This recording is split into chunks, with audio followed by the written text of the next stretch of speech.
Welcome all. Today's topic is administration of Rashtrakutas. The progress made by Rashtrakutas was unique not only in the history of Karnataka but also in the history of India. For more than 200 years, they dominated the political scene of South India and also extended their influence in North India by victorious campaigns. They were the first rulers of Karnataka to attain All India fame. Thus, they have bought the fame of being the imperial rulers of India. But some historians have not recognized the greatness of Rashtrakuta emperors who had conquered India from Kannauj to Kanyakumari. Rashtrakuta Empire was the biggest empire in the history of Karnataka. Their empire was larger than that of Kannauj. It was 2 times larger than that of Vijayanagara Empire. It extended from Kannauj in the north to Kanyakumari in the south, including larger parts of Orissa, Andhra, Tamil Nadu, Kerala, and entire Karnataka, Maharashtra. Rashtrakuta were not merely the empire builders, they were able administrators too. The administrative system that they evolved was significant for its many features. Their contribution to art, religion, literature is quite considerable. For the sake of effective administration, they divided the empire into many divisions. The main administrative units were Rashtras, Vishayas, Bhuktis, Nagara, Grama, Agraharas. First, let us know about the central government, that is kingship. King was the head of the state. Kingship was hereditary. King and his cabinet formed the central government. Usually, the eldest son of the king used to inherit the throne. If the king had no male heir, his brother was entitled to inherit the kingdom. The prince, after attaining proper age, used to be appointed as a governor of a province. This office would go even to eligible cousins also. The will of the people was respected in the state matters. In important matters of the state, the advice of ministers was taken. Justice was administered equally. Efficient officers were famous for their prompt and honest execution of their responsibility. In short, the administration was based on the principle laid in the Hindu law books of Manu and Yagnavalkya. Next, the Council of Ministers. The cabinet was quite powerful, but we do not possess any records about the number of ministers in the council.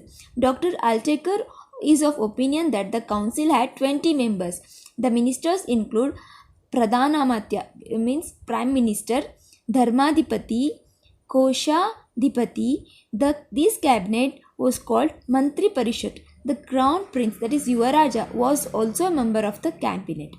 Mahamandaleshwaras were constituted into council of 5 called Pancha Mahasabha Samantas, or 5 great lords.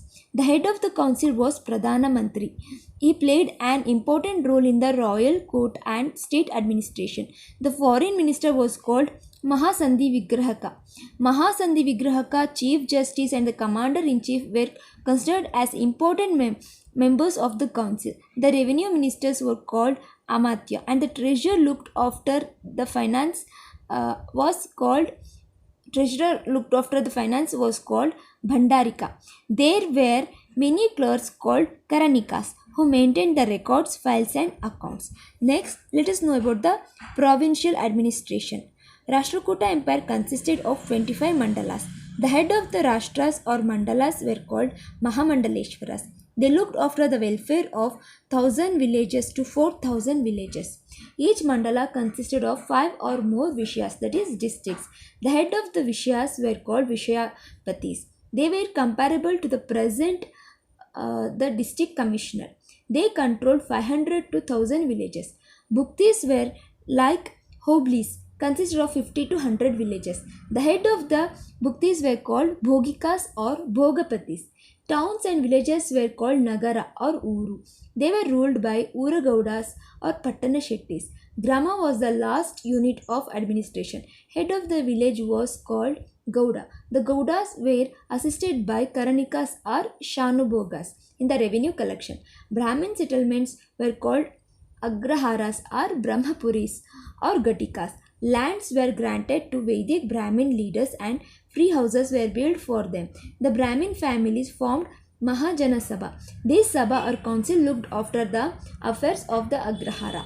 The members of the council were elected by pot lottery system. Next, let's know about the village administration. The lowest unit of administration of the kingdom was a village council. Gramapati was its head. Each family had a representative in a village council. Maintenance of village and its development was his main function. He too was mainly a collector of revenue. The safe protection of records pertaining to the village administration was his responsibility. The village council was formed to advise the Gramapati and the judgment over village disputes. Local temples and chowtries or public halls were the places of the deliberation of the village council. It was called Grama Panchayat. It met in the public places under a tree or a temple. Next, economic condition. Land revenue was the main source of income. It varies from 1/3 to 1/6 according to its fertility and water supply. There were professional taxes, sale taxes. Beside these, the fines were collected. There were community guilds also. The trade guilds developed foreign trade. Coins called Suvarna, Gadhyana, Dharma, Kalanju, Dharana, Manjati, Okam were in circulation. These coins had impression of gods and goddesses on one side and the names of emperors on the other side with the year of issue. These coins were made of gold, silver, copper. Next, military organization. Rashtrakutas had the large imperial army consisting of infantry, cavalry, chariots, elephants. Infantry was about more than 1 lakh. Cavalry was about 50,000. Chariots were about 50 and elephantry was about 300. These four forces were called Chaduranga Bala. Persian ambassador Al-Masudi has given a description of the Chaduranga Bala maintained by Rashtrakutas in his book Rehela. Vassals or Mahamandaleshwaras maintained these forces in their provinces. They supplied these armies during conquest or defense. Mandaleshwaras were appointed as commanders known as Dandanayakas or Dalapatis. Some of them were related to the royal family. They had married the sisters or daughters or niece of the kings. Bankarasa, Bhutuga, Narasimha and others were not only vassals but were also most trusted commanders. They were great warriors and conquerors who were responsible for the expansion of the empire from Himalayas to Kanyakumari and from Gujarat to Bengal. Besides the imperial army, there were a royal army at the capital city. It was a standing army ever ready for action. It was called Sthira Bhuta Kataka. As mentioned in the inscription of Solatagi, the commander of the royal army was called Katakadipati.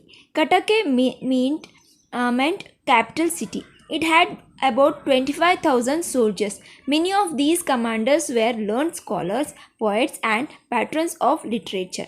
The soldiers were given limited salary monthly. The higher military officers enjoyed land grants.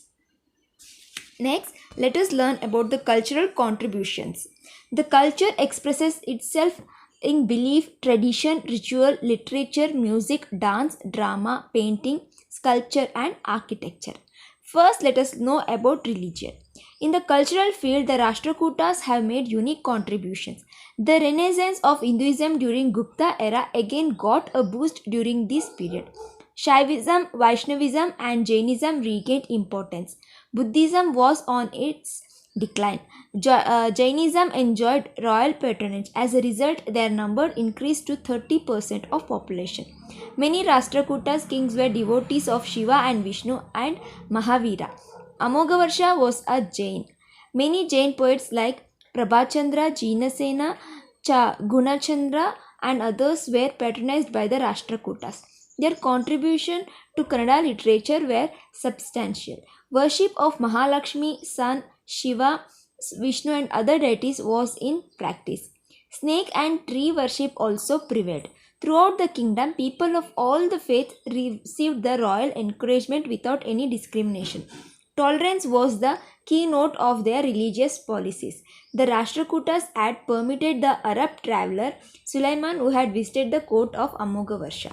He appreciated the tolerant religious policy of the Rashtrakutas. Next, let us know about education and literature. The Rashtrakuta era was a period of transition in the development of Kannada and Sanskrit literatures. Education received greater importance among the Brahmins and the Vaishyas. It was essential among the members of royal family. In villages, the Purohita and Karanika imparted primary education. Sanskrit, Vedas, astrology, logic, and epics were their subjects of study.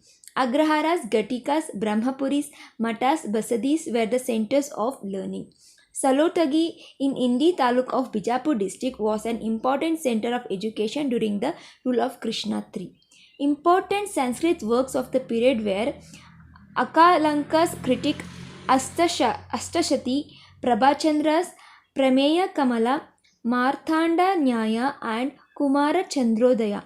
And also during this Amogha Varsha rule, he was a great literature and wrote many books. Trivikramas Nala, which I have discussed in the previous class. Trivikramas Nala Champu and Madalasa Champu were the two Champu Kavyas. Champu Kavya means the mixture of prose and poetry. Halayuda, the author of Mitra Sanjeevini and Kavi Rahasya, belonged to the same period. Asaga wrote Vardhamana Purana in Kannada. Shankaracharya, who belonged to this period, wrote scholarly critics on Upanishads, Brahma Sutras, and Bhagavad Gita. He also wrote Ananda Lahari. Gunavarma wrote Neminatha Purana. The trinity of poets of this era, namely Pampa, Ranna, Ponna, have made rich contribution to Kannada literature. Ranna was under the patronage of Chalukyas of Kalyana. Pampa Bharata was the first book in Kannada. His age has been determined as around 942 AD.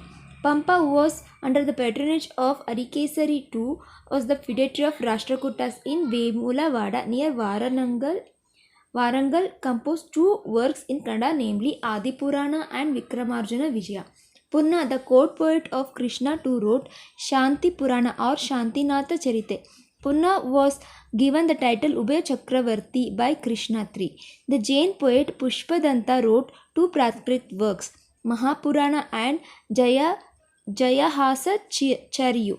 Vaddaradhane also belonged to the same era. It is supposed that Shivakotachara must be its author. Other significant factor about the literature of the era is that most of the writers were Jains. They were great scholars of Sanskrit, Kannada, and Prakrit. It was the golden era of Jain literature. Next, let us know about paintings. The Rashtrakuta emperors like Krishna I, Krishna III, Govinda III, Amogavarsha, Nripatunga, and others were great patrons of art of painting. Fortunately, there were good painters at that time who worked for many years in making portraits and scenes on the interior roof of the cave temples, mantapas, walls, and pillars. There are beautiful paintings of elephants, deer, birds, dancers, musicians, Lakshmi Narayana riding on Garuda, etc. In these paintings, hairstyles, beautiful crowns, jewelries, and dresses are beautifully illustrated. Next, let us know about sculpture and architecture. A view of Rashtrakuta art is essential to understand the high culture and refinement of ancient India because art is an unmistakable expression of mind. National art is true reflection of national character. Generations have left behind evidence of greatness in their work of art. Rashtrakutas occupied a high place in this field. Their art exhibits the grace, refinement, and technical skill of very high order. They were mighty builders. As a result of the liberal patronage, there appeared many great monuments of work of art. They have even today remained as a pride in our national memory. The Ellora and Elephanta caves temples of the Rashtrakutas attracted the visitors and are really breathtaking. First, let us know about the Kailasanatha temple. It was built in 770 AD. It is carved out of monolith at Ellora during the time of Krishna. It is a unique achievement and has no parallel in the history of art. V.A. Smith says it is one of the wonders of the world. The temple has Dravidian style including the Mahadvara, Parkara, Vimana, Kalasha, Linga have all been carved out of monolith. It is located inside a hall. The incarnation of Vishnu and Shiva Leelas have been sculptured on the either side of the temples. This huge temple has been evidence of great venture of Indian sculptures. Vishwakarma was the architect of Kailasnatha temple. Trimurti or Maheshwara Murti is the best piece of these caves. Beside these temples, there were other cave temples. The chief among them are Ravana cave, Rameshwara cave, Neelakanta cave, Indra Sabha, Jagannatha Sabha. Next, let us know about Dashavatara cave. It contains two stories. The Danti Durga's edicts can be seen on the walls at the top of the cave. It is rectangular in shape and the upper story rests on the 14 pillars. Parvati, Lakshmi, Garuda and other incarnations of Shivu and Vishnu, the Nataraja idols with 8 hands are quite admirable. Next, Rameshwara cave temple. It is shorter than others, but it is the most ancient form of from the sculptural point of view. The idol of Kali with 4 hands, Ganesha surrounded by 7 maidens, Nataraja and Girija Kalyana are beautifully carved. Next is Indrasabha cave. It is a Jain cave. The rock had been carved 200 feet inside and the cave had been created. It has 2-storied and the pillars, elephants, the flagstaff idols of Indra and Indrani are very well carved here. Amoghavasha, the patron of Jainism, is said to have built it. Next, Elephanta. It is an island 6 miles from east of Mumbai. A Shivite sage was said to have made it about here. Its original name was Goravapuri. The Portuguese named it Elephanta because of the monolith rock that appeared like an elephant from the distance for the visitors. It was under the Shailaharas, the feudal lords under the Rashtrakutas. There are 7 caves here resembling those of Ellora. The chief ones is that which houses the huge idol of Trimurti image relating to the varied incarnations of Shiva. Let us know some of temples built by Rashtrakutas. Kailasanatha temple at Ellora, Trimurti cave temple at Elephanta, Vishnu Shiva Jain temples at Manyaketa, Chandrasekhara temple, Jain temple, now it is known as Narayana temple, is at Pattadakallu. Adakeshwara temple in Mahakota, Jain temple, Allibasappa Shiva temple in Aihole, Trimurti temple in Badami, Parameshwara temple, Dvikuta temple in Konnuru, Shiva and Jain temples in Rona, Shiva temple in Mudholu, Shiva temple also known as Baleshwara temple in Lakshmeshwara, temple of Brahma, Vishnu, Maheshwara, Ganesha, Parvati and Surya in Kottige, Chandra Lamba temple in Sannati, Shiva.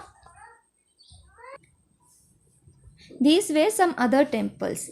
Due to the construction of dam across river Bhima near Sannati, many temples of the Rashtrakuta period was swallowed by the reservoir.